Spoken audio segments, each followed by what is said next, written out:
This citrus cake design is a beautiful illusion. It seems complex, but in reality, it's very easy to put together. It's definitely going to impress your friends and family at the next gathering.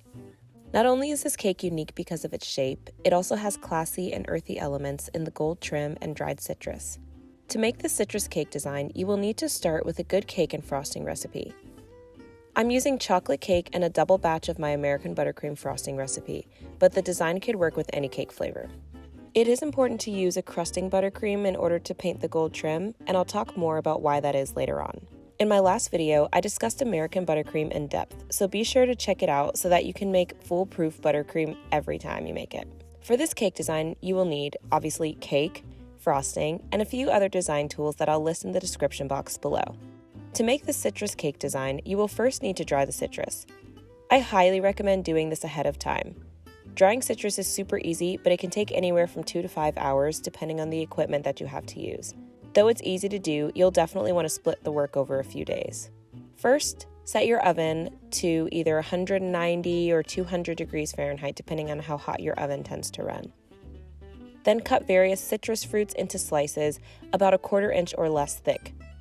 The thinner your slices are, the faster they're going to dry out. For a more detailed description of drying citrus and this citrus cake design, be sure to check out the full blog post that I will link in the description box down below. Next, place your citrus slices on a baking sheet lined with parchment paper and bake them for 2 to 5 hours, checking in on them every 30 to 45 minutes to flip them and check for doneness.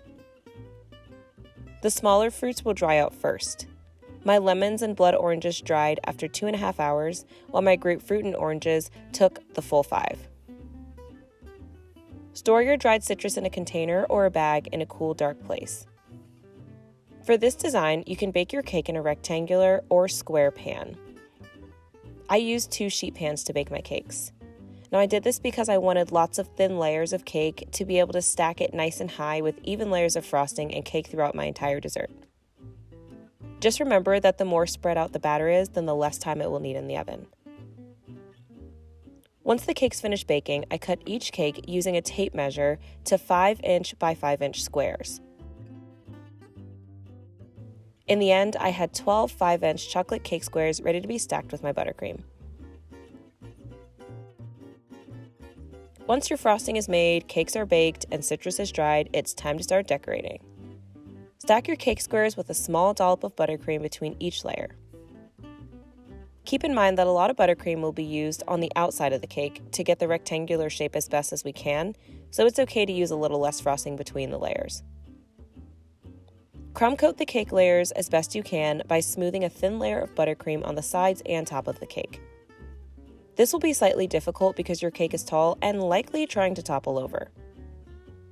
At this point, it's a good idea to place dowels in the cake or wrap it in plastic wrap and set it in the fridge until the buttercream sets like you see me doing here.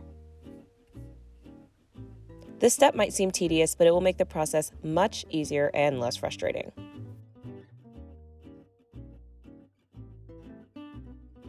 Remove the cake from the refrigerator after an hour or so. It can also be overnight if you need. And remove the plastic wrap if you wrapped your cake. Begin to work your buttercream frosting around the sides and top of the cake, smoothing it as best you can.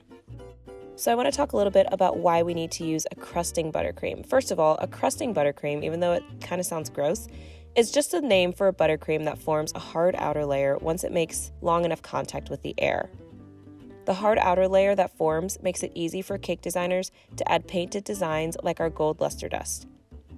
American buttercream is a crusting buttercream, and that's why it's the best choice for this design.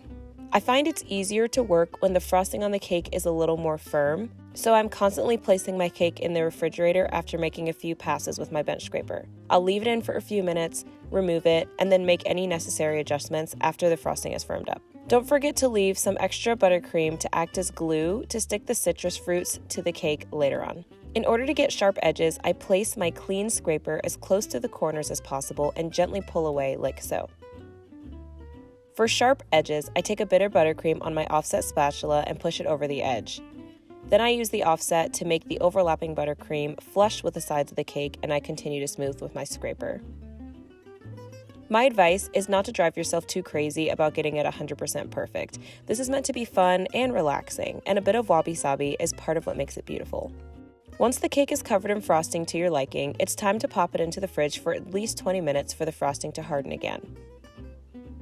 While the cake is in the refrigerator, prepare the gold paint by placing 1/8 to 1/4 teaspoon of gold luster dust into a small bowl. Then add vodka or lemon juice 1/8 teaspoon at a time. I put a bit of vodka in the cap of the bottle and add small drops until it's the consistency that I'm looking for.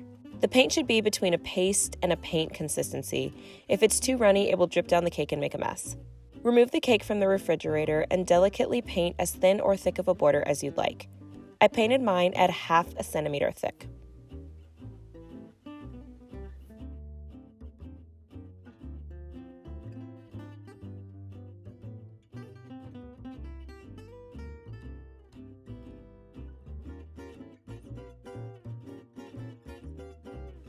Lastly, grab your dried citrus fruits and place a small amount of buttercream on the back to act as glue.